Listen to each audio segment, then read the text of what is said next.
All right, so we're talking a little bit of football this morning. I've got a new phrase that is going to be my favorite thing, or at least my second favorite to Chip Happens. And that is? If it ain't rusty, it ain't right. I love it. Say that again. If it ain't rusty, it ain't right. I love it very much. Rusty Wright, the new UTC head football coach. Coach, welcome aboard. Thank you. Excited, looking forward to being back and growing some friendships and rekindling some and things like that. So we're excited to be back and get running. Now this is a bit of a homecoming for you, Coach, because this is your stomping grounds. Tell us about your history with the university. I got here in 1991 as a player and played here for 5 years, graduated, and started just doing odd jobs. I mean, taking jobs that no other coaches wanted to do. We didn't have GAs back then. We didn't have those things. And I was doing video. I was picking up coaches' kids. I was picking up dry cleaning. I was cleaning. I mean, all those things people didn't want to do. And fortunately, I kept doing those things and got a shot to coach. And did that for a little while. And left at one time and came back another time. And was here with Coach Houston. We made that run and had an opportunity to come back now. When you got the call, the formal offer, what was it like? Tell us what went through your mind. Heart races, you know. Sure. I have to walk out of my office where I'm at and go around the corner and finish a conversation with Mark Wharton and all that. And he's like, you can tell your wife, and that's it. And I'm like, okay. So I'm sitting in my office and I can't tell anybody, and I can't get her on the phone. She won't answer the phone during the day. And so by the time I get her, she's like, what's the matter with you? You don't never call me during the day or anything like that. And I said, well, you can get your kitchen redone now. And she said, you got the job. You know, and that's kind of how that's kind of how our deal went with us. So, but it's a little different at our house. So, you know. Now, since the hiring, I'm sure it's been a bit of a whirlwind. You're playing catch up and trying to get on top of all kinds of things, including hiring a staff. Now, I know you can't say too much right now, but word is you've got some big announcements that are right around the corner. They're coming. Yeah, they're coming. And that's an ever-evolving thing.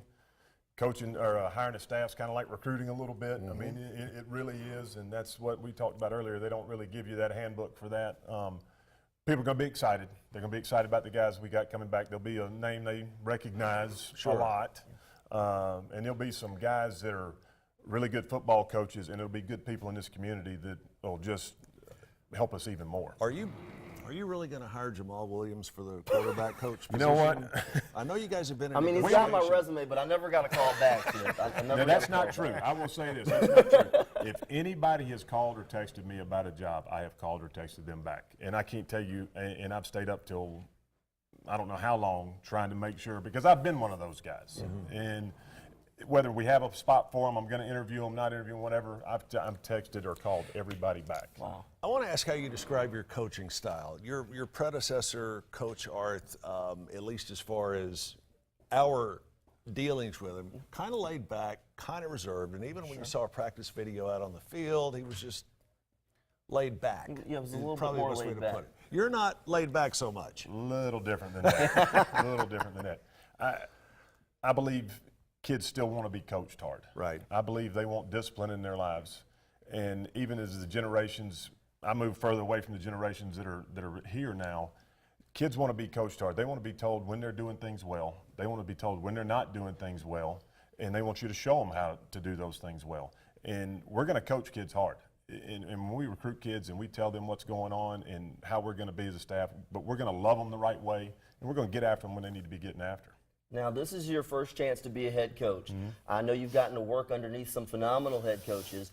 Have you called and gotten some advice from Talk to them regularly. From guys I've played for, guys I've worked for, guys I'd never worked for, you know, and things like that. I promise you, I was just on the phone with Coach Houston this morning, you know, so I mean, yes, that's because I don't have all the answers, and hopefully I hire good people around me that help me with those answers, but I'm not arrogant enough not to pick the phone up and ask somebody either. Seems like the coaching community at this level, and even if you included all the college head coaching positions, it's still kind of a relatively small fraternity. You want to reach out and get that help and get that advice. Brag on your players and brag on your staff and brag on yourself when needed. That's not me, not bragging on me. So I can promise you I'll never do that. But yeah, it's a tight-knit group. 6 degrees of separation, and it only goes about 2 people before you can truly reach somebody in our fraternity. It doesn't take long. It doesn't. And that's the thing about it. It was really neat for me because I got text messages and calls from people that have been in my profession that just say, hey, man, so glad for you, so happy for you. A regular guy got a job and did it the right way, you know, and things like that. So that was pretty cool. Now, you don't have to brag on yourself because a lot of the UTC alumni, former players, are all doing it for you.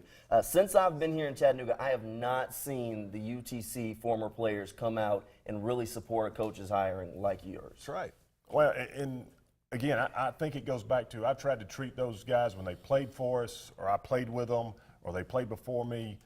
I tried to treat them how I wanted somebody to treat me in the long run. And hopefully that pays off for us. And I think it has by the excitement that's here and things like that. And we're going to try and just keep that growing and get those guys more involved and make them feel like this is, and it is, it's their team.